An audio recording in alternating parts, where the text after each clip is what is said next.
سب دوستوں کو مائی slip time story channel میں خوش آمدید اور السلام علیکم۔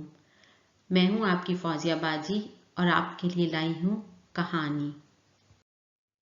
دوستو، آج جو میں کہانی آپ کو سنا رہی ہوں وہ ایک ایسے بچے کی ہے جو کئی سالوں تک جن کی قید میں رہتا ہے اور اپنے اصلی والدین سے جدا ہو جاتا ہے۔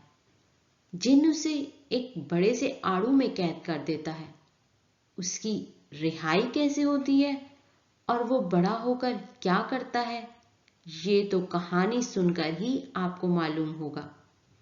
تو چلیں شروع کرتے ہیں کہانی مومو اور جزیرے کے جنات۔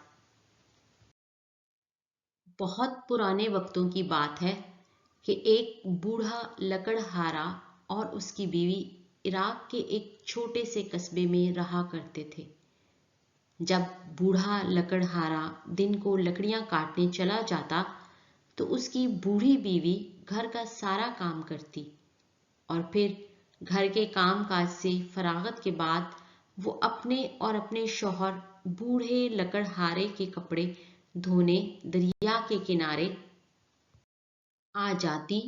یہ دریا ان کے قصبے کے نزدیک سے گزرتا تھا، بلکہ یوں کہا جائے تو غلط نہ ہوگا کہ ان کا قصبہ دریا کے کنارے پر آباد تھا۔ بوڑھا لکڑہارا اور اس کی بیوی بے اولاد تھے، یعنی ان کی کوئی اولاد نہ تھی کہ ان کے اس بڑھاپے میں کوئی مدد کرتی یا ان دونوں کا خیال رکھتی۔ مگر دونوں بوڑھے میاں بیوی کی شدید خواہش تھی کہ اگر ان کا کوئی بیٹا یا بیٹی ہوتی تو ان کے بڑھاپے کا سہارا ہو جاتا، مگر ان کی یہ آرزو اب تک پوری نہ ہوئی تھی۔ گرمیوں کی ایک دوپہر حسب معمول لکڑہارے کی بوڑھی بیوی سر پر کپڑوں کی پوٹلی اٹھائے دریا کے کنارے آن پہنچی اور کپڑے دھونا شروع کر دیے۔ آج کپڑے معمول سے کچھ زیادہ تھے اور وہ تھکن اور بھوک بھی محسوس کر رہی تھی۔ گھر میں کھانے کو کچھ نہ تھا، اسی وجہ سے وہ بھوکی چلی آئی۔ اسے بھوک شدید ستا رہی تھی، لیکن اب نہ تو وہ کپڑے چھوڑ کر گھر جا سکتی تھی اور نہ گندے کپڑے گھر لے جا سکتی تھی۔ اسی سوچ و بچار میں ابھی وہ کپڑے دھو ہی رہی تھی کہ اسے پانی کے بہاؤ پر کچھ تیرتا ہوا نظر آیا۔ بڑھیا نے تجسس کے مارے تیزی سے ہاتھ آگے بڑھایا اور اسے اپنے ہاتھ کی گرفت میں لے لیا۔ پکڑ کر دیکھا تو وہ خربوزے کے برابر ایک آڑو تھا۔ اتنا بڑا آڑو دیکھ کر اسے کچھ حیرت ہوئی، لیکن چونکہ وہ اس وقت بھوکی تھی لہٰذا اس نے آڑو کے سائز پر غور و خوض کی بجائے جلدی سے اسے کھانا شروع کر دیا۔ آڑو ذائقے میں بہت لذیذ تھا۔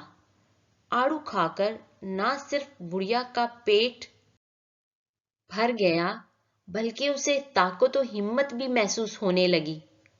سارا آڑو کھانے کے بعد بڑھیا کو خیال آیا کہ کاش وہ کچھ حصہ بچا لیتی تاکہ بوڑھے لکڑہارے کو شام کو کھانے کے لیے دے دیتی، تاکہ اس میں بھی طاقت آ جاتی اور نکاہت دور ہو جاتی۔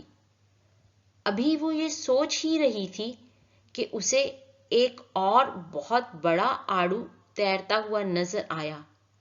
بوڑھی عورت خوشی سے پھولے نہ سمائی اور ہاتھ بڑھا کر آڑو پکڑ لیا اور دھلے ہوئے کپڑوں میں سنبھال کر رکھ لیا۔ کام ختم کر چکنے کے بعد وہ گھر کی طرف روانہ ہوئی اور اس بڑے آڑو کو بھی اپنی گٹھری میں رکھ کر گھر لے آئی۔ جب شام کو بوڑھا لکڑہارا لکڑیاں کاٹنے کے بعد گھر واپس آیا تو اس کی بیوی وہ آڑو لے کر اس کے پاس آئی اور بولی، یہ دیکھو کتنا بڑا اور میٹھا آڑو ہے، یہ میں تمہارے لیے لائی ہوں۔ لکڑہارا حیران ہو کر آڑو کو دیکھنے لگا اور بولا، مگر یہ تو بہت ہی بڑا ہے، جیسے کہ خربوزہ ہو۔ ہاں بڑا بھی ہے اور ذائقے دار بھی، بڑھیا جواباً بولی۔ پھر وہ جلدی سے چھری لائی تاکہ آڑو کو کاٹا جا سکے۔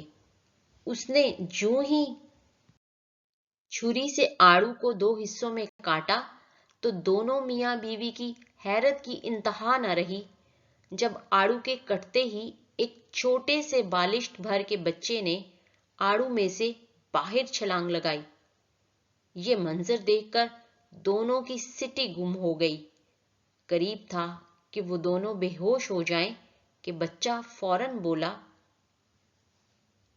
پیارے ساتھیوں، مومو اور جزیرے کے جنات کی کہانی تو بالکل ہی مختلف اور سسپینس سے بھرپور ہے۔ کہانی کا دوسرا حصہ دیکھیے اگلی ویڈیو میں۔ دوستو، آپ سے ریکویسٹ ہے کہ اپنے چینل مائی سلیپ ٹائم سٹوری کو سبسکرائب کریں، نئی ویڈیوز کے نوٹیفیکیشن کے لیے بیل آئیکن کو پریس کریں، ویڈیو اچھی لگے تو تھمز اپ دیں اور ویڈیوز کو اپنے دوستوں کے ساتھ ضرور شیئر کریں۔